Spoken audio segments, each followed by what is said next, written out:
Welcome to the Stress Dad to Calm Dad, the Lunch and Learn sessions.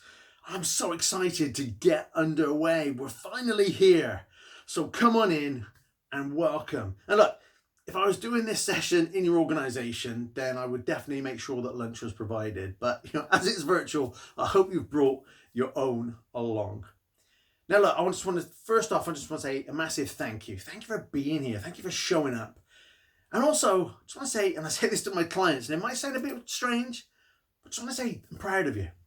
Dad to dad, man to man, I'm proud of you. Because putting our hands up and saying, you know what, might need a little bit of help with this stress stuff, or I want to understand it a little bit better so that I don't stress so much. Or I want to do this a little bit differently because what I'm doing right now doesn't seem to be getting me the results that I want to, or it's burning me out getting the results. It can take courage to do that. And I know some of you are like, thinking courage, I just click the button and here I am. It's like, that's cool. But for some people, it's a big step. And I know that from personal experience. Personal development was always a massive thing for me when I was in the corporate world. But this whole stress thing, I just couldn't get a handle on it. And I didn't have the people around me with the knowledge, the skills, the experience that I've now got, and that's not an ego thing. It's just like I got 25 years experience of going through every facet of stress there is, right through from low level all the way through to burnout and worse. So I now know what that feels like, and I also know what works and what doesn't. And I took all of that, and then I also supplemented that with going and finding some of the most successful people on the planet and going and getting coached by them, trained by them, mentored by them, being partners with them, and seeing how they do things. So how can you do all of this and have an impact in business and also take care of yourself and also have a great relationship with your family? How are you doing that? Most people can't keep one job and a family and be healthy. So I went and learned and studied what that was all about, and then I brought it all together. And this is what we're going to talk about this week. I mean, we've only got 30 minutes together with each session, but it's all brought together in a structure. I've brought it all together into what I call the work leadership model. And if you go and look at the introduction, then it tells you a little bit more about this. But what this is, in a nutshell, or in an iceberg, is, you've got stress. And stress is the code name for overwhelm, frustration, exhaustion, all that kind of stress. And there's also calm. And calm is a code word for, feeling confident, feeling more in control, being clear, focused, purposeful, all that kind of stuff. But above the waterline, you've got these two things. But what drives whether you're going one way or the other, I discovered was four things. And it was mindset, and that's what we're going to cover today. Workload, how you approach your work. Time, how you focus that. And also habits. What do you do on a daily basis that is either building stress or building calm? And then what underlies all of this and brings it all together is the compound effect. You can do one of these things. If you did one element of what we talk about and did it consistently, it would make a difference. It would have a compound effect. But if you did 2 or 3 or 4 of these things, especially if they were in the different categories, then the compound effect of those over time is going to be far greater than the sum of their parts. So this is kind of my work leadership model. And ultimately what it's about is bringing balance into your life. I'm not talking work-life balance. Work-life balance means you've already established that work is not part of your life. It's like they're two separate things, and that's always going to cause friction. But work is part of your life. It's one of only around about 12 elements of life, right? But we spend so much time in that one, sometimes it can skew everything. So this is about balance in life. So this is what we're going to go through. This is why we're going through mindset, because it all starts with mindset. The foundation of everything is mindset. And then that will lead into, well, how do I look at my work differently? Oh, well, how do I focus my time differently? And how do I build the habits to sustain this? And then what's the compound effect of all this? So that's what we're going to go through this week. And there is method in the madness.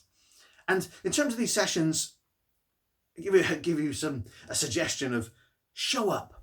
And what by that I mean, show up like this is definitely going to make a difference. Like this is going to make a difference. And bring that energy and take lots of notes. If I asked you to put your hand up or anything like that or comments, do it because you're more likely to retain what we're talking about, but more importantly, you're more likely to take action on it, because this is what this is all about. We're all guilty of going on courses or webinars or lunch and learns and and learning things in the moment, and it might feel good in the moment, it might make sense in the moment, but then do we actually put them into practice? Well, nothing changes if we don't put things into practice. So that's what this is all about. So show up like that. I mean, we've all been to meetings, right? And we get that person that comes in and they're like distracted, they're not really paying attention, they get nothing at the meeting, they don't contribute, nothing changes. Hey, sometimes maybe in the past we've even been that person. So we all want to be that right now. You've shown up, you've shown that commitment, you've got that courage. I want to change something, I want to shift. Let's do that. So mindset. Why mindset, Martin? I've got 101 things on my list. I just want to tell me how to manage that better, Martin. I get that quite a lot. I go, right, okay, well, let's just take a step back. Let's just look at your mindset. You go, no. Well, the reason we start with mindset is because I can give you all the tools and techniques and questions and everything, the frameworks. I can give you the world's best ones of those. But if your mindset is still stuck in, for example, I'm just going to work harder and longer and I've got to carry on, I've got to plow on regardless. If your mindset is that, it ain't going to matter what tools I give you. It's not going to matter what we cover for the rest of the week. You're not going to put it into practice. At the best, you might try it. You might try one or two things. If you try, you're not really giving it your 100%. You're already saying it ain't going to work. And then you go, you know what? I ain't got time for this. I got to work harder and longer. I got to continue on my path to burnout. This is why we start with mindset, because mindset is the foundation of everything in life, in business, personally. It dictates what we think, how we feel, and how we act. And so just a simple shift can really make all the difference. I'm going to demonstrate that today. Let's just give a couple of examples, just a couple of brief examples, just to get us to set the tone and also to get us thinking about these things, okay? And the first one is, and we're going to go into this one in more detail in a minute, but just on a surface level, hands up if you think that if you work hard, you'll get success. However you wish to define success, monetary success, impact success, whatever that might be. Who believes that to be true, or in the past has believed that to be true? If I work hard, I'll get success. Now, on the surface, it kind of feels right. Yeah, I put the effort in, I get the results. And let's face it, I mean, I don't know how old you are. I mean, I went to school on the dinosaurs, right? But, that's how I was also brought up. My dad and my dad's dad and his dad before him, it was like you put in the work and, you get the result. And it kind of feels right, but let me just shake it up a little bit and go, because I like to play a game called Is It Possible? And that's what we're going to play through this session. Is it possible that you could work hard and not be successful? I just put that out there. Is it possible that you could work hard and not be successful? Not get the success that you were looking for? I was like, Martin, that's a bit pessimistic. I thought you were a bit more optimistic than that. I am. I'm optimistic and a realist. More optimistic, giddy optimism. But how many people do you know or have you heard stories of that work themselves to the bone, but they don't get the results? Their life doesn't change. Their quality of life, their standard of living, their lifestyle doesn't change. They've worked themselves to the bone, but they haven't got the success, however they wish to define that they want. Work hard to get success is a mindset. It's a belief. And it will lead us to work harder, longer. And the thing is, when we say work hard, what do we really mean? We mean longer, don't we? Come on. Admit it, right? Put your hand up. Yeah. Working hard just means working longer hours. Something's happened. We've got all this stuff to do. So I'm going to work harder. What does that mean? I'm going to work longer hours. Our definition is attached to that. So work hard equals longer hours. There's only so many hours you can work in a day, and that's probably why you're out of balance. But also, you believe that working harder and longer is going to get you to success. Well, possibly. But is it possible that it's also a path to burnout? is there actually something underneath this that is more positive, more constructive, more productive, less stressful, but could actually get you results? Is there something below that? This is the kind of thing we talk about when we start challenging our mindset. But most people don't. We don't sit there I'm going to check out my mindset today. But that's why we spend a little bit of time today doing it. This is not something we usually do, but as a result, we keep making the same mistakes, or we keep the same patterns and cycles of stress and action and coping strategies and management strategies. And, what I've said before is I don't want you to manage anything. Okay, I don't want you to be the manager of your life or the manager of your professional life or your personal life. I don't want you to manage it. I want you to be the leader. The work leadership model is about being the leader of your life. Most people feel like they're a bit part, a cameo in their own life story, right? They certainly don't feel like the hero. They don't feel like the author. They don't feel like the lead.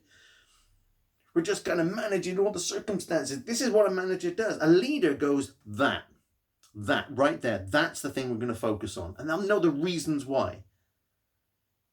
So if you're then bringing people together, it's like you've brought them a common cause. And if you're the person in the business, you're the business owner, you've got everything in front of you, a limitless amount of things that you could possibly do. As a leader in your business, you go, boom, that's what I've got to focus on. I'm going to show you how later and tomorrow. That's leadership. Otherwise, we get overwhelmed by all the pieces. I also don't want you to cope, by the way, because that's a sticky plaster over something, and then 2 weeks later it'll come off, and then you're back to where you are again. So I'm not a great fan of any coping strategies. There's things you could do in the moment if things get pretty heated, absolutely. But as a long-term thing, it's not where you want to be. I want you to be the leader. So to work hard to get success, well, maybe there's some leadership stuff underneath there that I need to understand that would be more productive, more effective. Another one is, and this is a really big one. It gets a little bit more personal, this one. It's the reason I work hard and longer, is because I'm conscientious. I've got a good work ethic, and that I care. It's a huge one for many of us. And that was me for 20 years. The thing with this is working harder and longer. We've already kind of established, we're going to go into more detail in a minute, that that's not the way to go. There's more to it than that. But what we've done is we validated that action, that mindset, with a really positive thing. Because I bet you are conscientious. I bet you have got a great work ethic. I bet you do care. And so when we then go, we're going to validate this kind of behavior that doesn't serve us, this mindset that doesn't serve us, with something that is true and that really hits here, well, we feel like we've got to keep doing it. Because otherwise that makes me not have a good work ethic, or it makes me not conscientious, and it makes me not care. So then I start working harder and longer even more. So let's play, is it possible? Is it possible that not only is that potentially not the right validation for that action, but is it possible that what's actually driving you to work harder, longer, is that you're afraid? Right? Yeah, you're afraid, or worried, or anxious. Oh, I don't get afraid or worried or anxious, Martin. Right, let me explain. Is it possible that what's driving you to work harder and longer, which is creating all that stress, is because you don't want to let people down? Or is it afraid that you feel like maybe you're not good enough? Maybe there's some insecurities about what you're doing and how you're doing it. Maybe there's a bit of imposter syndrome. Plenty of that, both in corporate and also with our own businesses. Is it possible that, and this is a big one, it sounds really weird, is it possible that you're worried that you're going to be found out? It's like you've got nothing to be found out about, right? You're perfectly capable of doing the job. In fact, you haven't got to prove your worth, because you've reached the table. You're there. There's nothing more to prove. You just got to do the work, right? You just got to, be the leader. But is it possible that you feel like, because there's a bit of insecurity, you feel like somebody's going to find out that you're not as good as people think you are? And sometimes we've got to get a bit more honest about this. I mean, and sometimes, the big one is performance management, right? Being judged. Are we working harder and longer? Actually, because we're being judged, we're being performance managed. And it's peer to peer, and we've got to prove that we're better than these other people, because we also know there's a restructure just around the corner. You know, I had restructures every 6 to 18 months for 20 years. Talk about a stress and fear culture that's created just out of that alone. Of course, if you then, you might be fearful that you're going to lose your job. If you lose your job, then I don't have an income. If I don't have an income, then I'll lose the house. I won't be able to pay the bills. I'll probably lose my wife, my children. I'll be on the street. I won't have any money. I'll be a complete failure. And that sounds completely ridiculous and catastrophic. But for some of you, you know, that's in the back of your mind, that's where it leads. All this leads. I'm going to work harder and longer because I don't want that to happen. That was me for 20 years.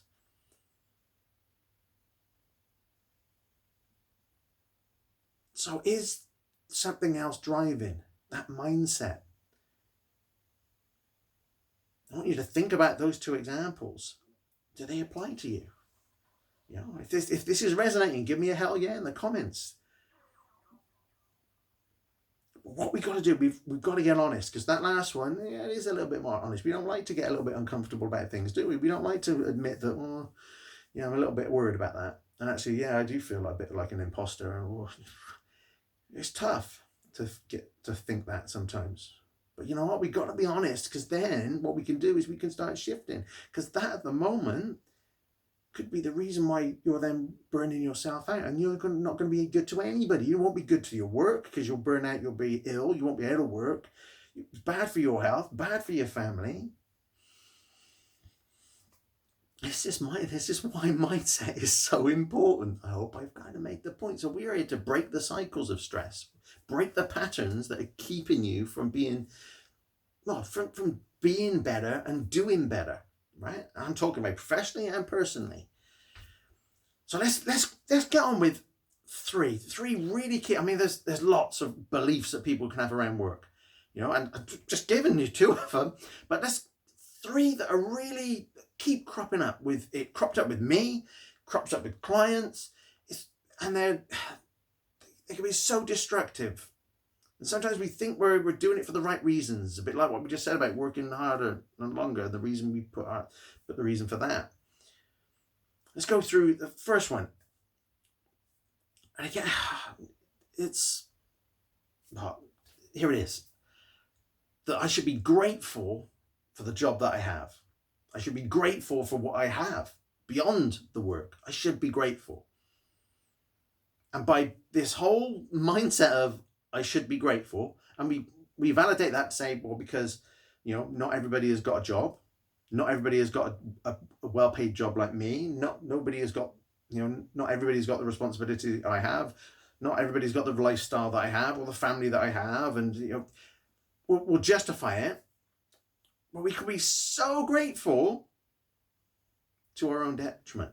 Is it possible that we can be so grateful for a job for those reasons that we then feel trapped, that we're not happy, we're not fulfilled, that we're not successful, however we want to define that we might not have the quality of life that we want? It's possible that we can be so grateful that we're going to become ill because we're just working harder and longer all the time. Is it possible that you won't reach your potential, you won't have the impact that you want because you're so damned grateful that it's holding you back, that it keeps you trapped? I know so many people, and I was one of those people. And again, there's some real truth in it, because there are people that don't have what we've got, and the responsibility or the money or the job. Right? And so, yes, we should be, but should we be it to our absolute detriment that then drives us to work harder, longer, and jump through hoops and maybe stay in jobs that we don't like, or whatever it might be? Well, no, and don't get me wrong, because I'm huge into gratitude. I'm huge into gratitude. Every morning I've got to practice. I'm real simple, big diaphragmatic, easy for me to say, breath, from the stomach, so your whole lungs fill up. None of this shallow breathing stuff. Big breath. I got air in my lungs. I got blood in my veins. I got a beautiful family. The sun is shining. It's going to be a good day. Do that 2 or 3 times a day. It's just set for the day. It's just real short. It's massive gratitude. There's longer things you can do, longer practices you can do on gratitude. But if you're grateful in a moment, you can't be angry or frustrated. There's a real power to gratitude. So I'm hugely into that, but not at the detriment of you then going and doing things that are going to be negative for you, for your health, for your well-being, for your family. So what do? What we want to do is we're going to go, well, I am grateful, Marty. I still am grateful for those reasons. Great. But how can we just shift the mindset slightly so it doesn't keep us in a state of stress and burnout and working harder and longer? Well, we go, well, for an example, as a suggestion, maybe you could appreciate the job that you have, the role that you have, the company that you have right now. And it's a great partnership, and that you do great in the world. You have a big impact in the world, and you appreciate that in this moment. But what that doesn't stop you from doing is from wanting to be better, for do better, to have a bigger impact out there in the world and for your family. So I can appreciate what I've got for all those great reasons, but that won't stop me. It won't limit me. It won't trap me from being a better version of myself. And there's nothing about ego or materialism in that. It's just, I just want to be a better human being. You want to be a better human being now than you were 10 years ago. In 10 years' time, you want to be better than you are right now. It's just natural. So maybe the shift is that. It's not gratitude at all costs. It's appreciation, but it won't limit me. But you've got to be conscious about that. Does that make sense? Give me a hell yeah in the comments if that makes sense. And maybe you're one of those people that, this gratitude thing has really, been something that you've struggled with over time. It can just keep us trapped in stress and working harder and longer, but it can also stop us from moving on and maybe, taking opportunities and taking some of the risks that are actually going to help us grow. And what we've done here is, when we're talking about mindset and shifts like this, we're talking about our beliefs, and what we're doing is we're looking at a tabletop. So your belief, like I should be grateful that I've got a job, is your belief. It's a hard table on the top, right? It's the tabletop.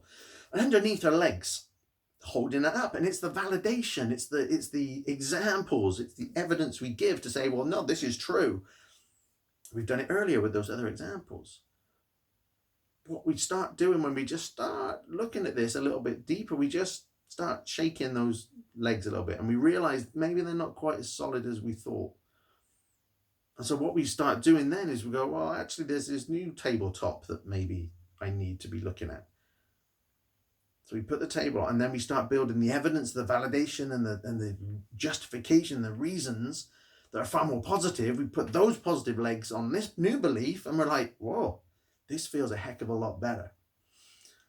So the tabletop, the table analogy is really important for mindset shifts. Just think of it like that. There's the table, the belief, but then what's holding that belief up? And we start just to ask some questions about it, and all of a sudden you might find yourself in a different space. Number 2, and this is a big one, right? They're all big, right? Number 2, another belief that a lot of people have around their workload is, especially if you're in the corporate world, for example, you're there to do as you're told. You're there to say yes to everything. And if you're working for yourself, if you're in your own business, that kind of translates into, I need to do it all myself. So you've got everything, you've got all the hats, every department that corporate do, but now you're responsible for it. And you're looking at it and going, I got to do it all. I'm responsible for it all, got to do it all. This whole yes situation. Come on, hands up. Who says yeah? Who in the past or now? Who says yes to more than they know they should? Yeah. Don't worry, you're in good company. Been there, right? Still go there sometimes. The important thing about all of this is awareness. So you pick yourself up in these moments. But yeah, we do this, don't we? We take on more than we can. But some of this is about, well, they wouldn't give it to me if I couldn't do it. And we make it very personal, especially in the corporate world. They wouldn't give me the work unless I could do it. So then it becomes it's me, it's my capability. And so if I say no, or I don't do it, or whatever, then that's a reflection on my capability. Well, let's play. Is it possible? Is it possible that it's not your capability that's being in question here? Maybe it's your capacity. Your most valuable resource, your most precious resource is time. Maybe you just don't have the time, and you've got to get more focused with your time, start asking more questions so that you know what you're doing. It's not about taking everything on yourself. That's just going to overwhelm you. It did for me, right? In the corporate world, at its height, right? I thought I had the most organized to-do list ever. It wasn't a to-do list. It was a heart attack in a spreadsheet. I had 10 tabs, all different types of work, right? Nice and organized. Trouble is, I had over 80 things in every tab. I had a to-do list of over 800 things at its height. If there's anybody that knows about to-do lists and what not to do, it's me. You can have the most organized list in the world, but damn, that's overwhelming. And it's just about taking it all on. And especially when we're working with somebody else, sometimes we just feel like they've got a filter. We give them a bit more credit than they need. We think, oh, well, they wouldn't give it to me. They know what I've got on already. So they obviously think that I'm capable of it. Do they? Do you really think they've got a handle on everything you've got on your plate? Really? Just think about it. Let's just challenge us a little bit. Do they really? Do you even share everything that's on your plate? Probably not. That filter system isn't there. You've got to be the filter system. So what is the difference here? What's the shift that we need to make? Because very often this is kind of like parent-child situation. It shouldn't even be like that, but we feel like we're told what to do all the time. We go, oh my God, I've got a house and a wife and children, and I'm put in charge of like this lethal thing on 4 wheels on the road. I'm a grown up. So why do I feel like a child at school? Why do I at work? Why do I feel like I'm being done to? Why do I feel like I can't say no? Why do I? It happens so often. We get caught in these traps. And I've heard, and this is from every level: execs, assistants, managers, head teachers, teachers, CEOs, managing directors. And you go, what? A managing director, a CEO feeling like this? Yeah, they've still got people. There's always stakeholders. There's always shareholders. There's always other people, and they can put pressure on even the highest level. You can really play with your mind, and you start taking on more, and then you burn yourself out. So what's the answer to this? And get your pens and pencils ready, because this is really important. Your role at work, whether you work for yourself or somebody else, your role is not, I repeat, not to blindly say yes to everything. It is to assess. It is to ask questions. It is to understand what is being asked of you or what is in front of you, and then make an informed choice, an informed decision about what it is you're going to do. First off, can you do it? Are you physically able to do it, or is this something you've got to learn, for example? Because capability, you can always learn it if you don't know how to do it. So first off, can you do it? Next, right? Is it you that actually needs to do it? Even if you can do it, is it you that needs to do it? Would somebody else benefit more from doing it? Could somebody else do it quicker than you? And if it is you, when are you going to do it? Not drop everything right now and let's go. No, now. When are you going to do it? When are you going to schedule the time in? Your most precious resource. Your role at work is not to blindly say yes to everything. And again, this comes from business owner as well. Understand everything that's in front of you. It is one of the biggest lessons in business. When you get this, you're going to start being more of a leader. Third one, third belief. Let's wrap this up. Third belief is working harder and longer. Let's go into this a little bit more. If I work harder and longer, I'll get more done. If I work harder and longer, I'll be more successful. Okay? Hands up. Yeah? Okay. Can't see you, but hands up, right? So is it possible? It should be pretty obvious by now. Is it possible that working harder and longer, you could be more exhausted? Things could take longer because you're exhausted. You could make more mistakes. You might become ill. You might be more frustrated. You might not see your family as much. You might be completely miserable, stressed. Is it possible that by working harder and longer, you can have all of those things? Absolutely. So what's the antidote to this? Because we've laid this on thick, and I've done it for a reason, because it's the thing that is the most common out there. We just think our answer, our default, and it's human nature, is to go harder, longer. But it's the thing, especially in the 21st century, that is wiping out workforces across the world. So how do we need to shift? And it's just a simple shift, because if you're working hard and longer, you're looking at everything. I've got to get through everything. I've got to get through my never-ending to-do list. Guys, just think about that for a minute. Whether you work in corporate or whether you work for a business, there is a never-ending to-do list, because you are always developing. Your business is always growing. There's always opportunities. You're trying to get to the end of a never-ending to-do list. When you sort of realize that as a mindset, you realize how ridiculous it is. You realize you've got to take more control, and you have control. Even if you work for somebody else, you have far more control than you think, if you think like a leader. So what is it that you've got to do instead? And here it again, write this down, guys. This is the big one. This is transformed how I looked at work for me in my own business and in the corporate. It is not about working harder and longer to get everything done. It is about the 4 R's. Doing the right thing at the right time, for the right reasons, in the right way. Shift your mindset to I'm here to understand everything that's being asked of me or what's in front of me, so I can make an informed decision about what is the right thing to do at the right time, for the right reasons, in the right way. This, my friends, is how you become the leader of your professional life, your personal life, your life. Instead of doing this, you go, that's what we're going to focus on. That's what I need to focus on. That takes all the overwhelm out of everything, of looking at the 101 things or the 800 things. You suddenly have clarity and focus. That's what we focus on. That is a simple mind shift, but it is huge. When you open up that laptop, when you walk through those doors, if your attitude, your mindset is now, right, I'm here to understand what's in front of me, doing the right things at the right time, for the right reasons in the right way, boom, let's go. That has so much more energy, so much more clarity than, right, okay, God, well, yeah, where to start? It's going to be another late night.